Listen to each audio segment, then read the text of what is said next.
매일 아침 하나님과 함께 누리는 하늘의 양식, 오늘 만나. 요셉 자손의 종족 중 므낫세의 손자 마길의 아들 길르앗 자손 종족들의 수령들이 나와 모세와 이스라엘 자손의 수령된 지휘관들 앞에 말하여 이르되, 여호와께서 우리 주에게 명령하사 이스라엘 자손에게 제비 뽑아 그 기업의 땅을 주게 하셨고, 여호와께서 또 우리 주에게 명령하사 우리 형제 슬로브앗의 기업을 그의 딸들에게 주게 하셨은즉, 그들이 만일 이스라엘 자손의 다른 지파들의 남자들의 아내가 되면 그들의 기업은 우리 조상의 기업에서 떨어져 나가고 그들이 속할 그 지파의 기업에 참가되리니, 그러면 우리가 제비 뽑은 기업에서 떨어져 나갈 것이요 이스라엘 자손의 희년을 당하여 그 기업이 그가 속한 지파에 참가될 것이라. 그런즉 그들의 기업은 우리 조상 지파의 기업에서 아주 삭감되리이다. 모세가 여호와의 말씀으로 이스라엘 자손에게 명령하여 이르되, 요셉 자손 지파의 말이 옳도다. 슬로브앗의 딸들에게 대한 여호와의 명령이 이러하니라.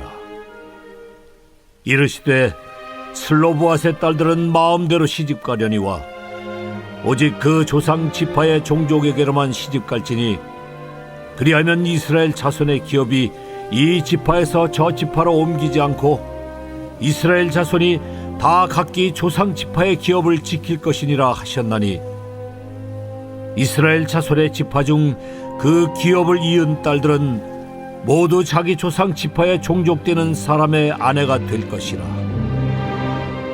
그리하면 이스라엘 자손이 각기 조상의 기업을 보존하게 되어 그 기업이 이 지파에서 저 지파로 옮기게 하지 아니하고 이스라엘 자손 지파가 각각 자기 기업을 지키리라. 슬로브핫의 딸들이 여호와께서 모세에게 명령하신 대로 행하니라.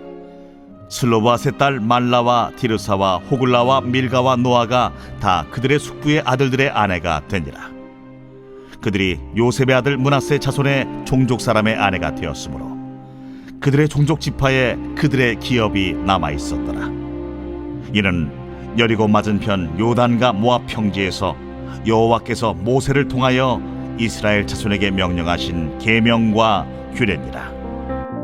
오늘 본문의 말씀은 앞선 27장 1절부터 11절에 나온 슬로브앗의 딸들의 이야기와 이어집니다.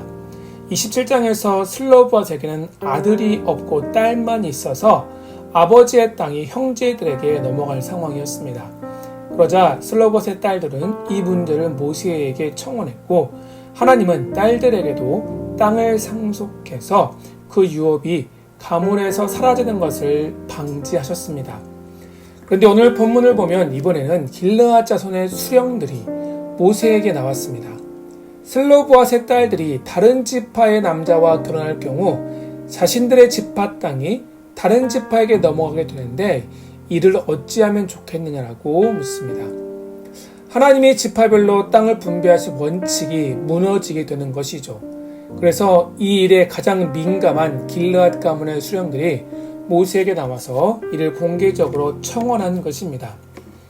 율법에 따르면 희년이 되면 땅이 원래 소유주에게 돌아가도록 규정하고 있지만, 땅을 상속받은 여인이 다른 지파와 결혼하면 희년이 되더라도 그 땅이 본래 지파에게 돌아오지 않고 남편의 지파에게 속할 것이라고 말합니다.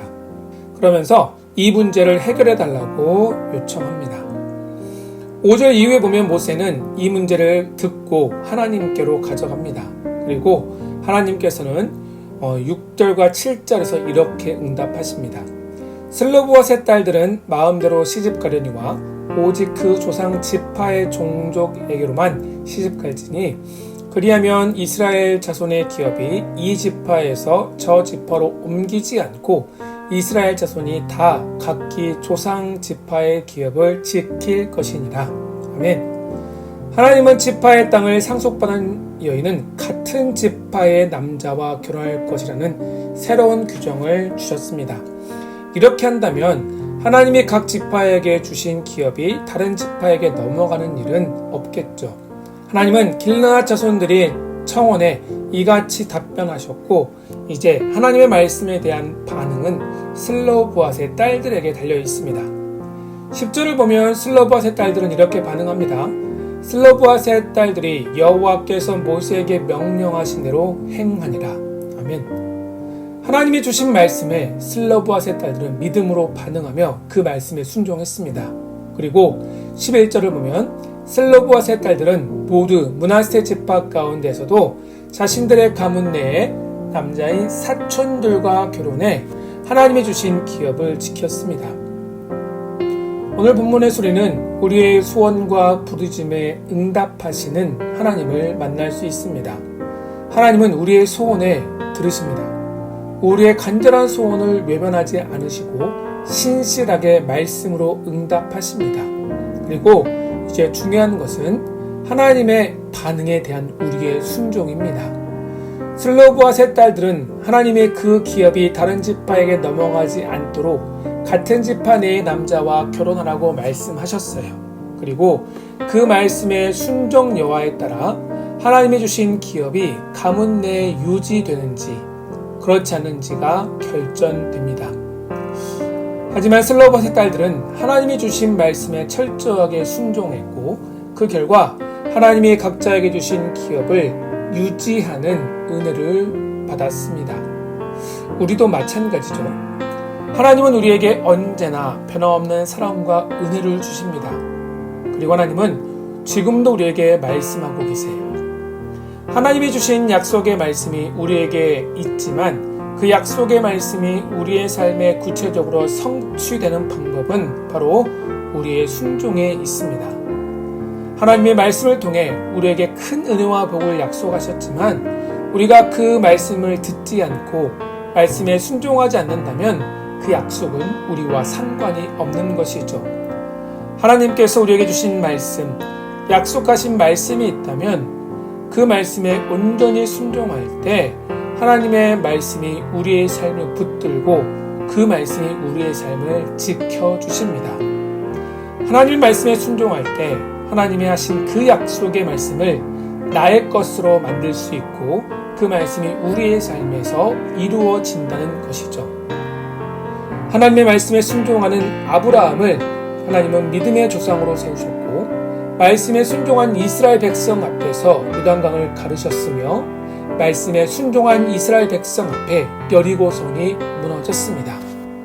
하나님의 선하신 뜻과 계획이 바로 우리의 순종을 통해서 이루어졌습니다. 그렇다면 사랑하는 여러분, 하나님이 여러분에게 주신 말씀이 무엇입니까?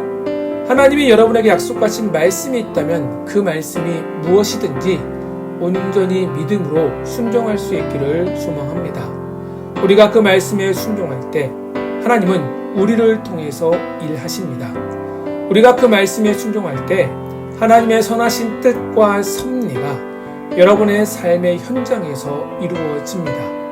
우리가 그 말씀에 순종할 때 하나님의 큰 일과 새 일이 바로 저와 여러분의 삶을 통해서 이루어진다는 사실을 믿으시기를 바랍니다. 이러한 믿음으로 오늘 하루도 하나님의 말씀에 귀 담아 듣고 그 말씀에 온전히 순종하는 우리의 삶이 되기를 주의 이름으로 축원합니다.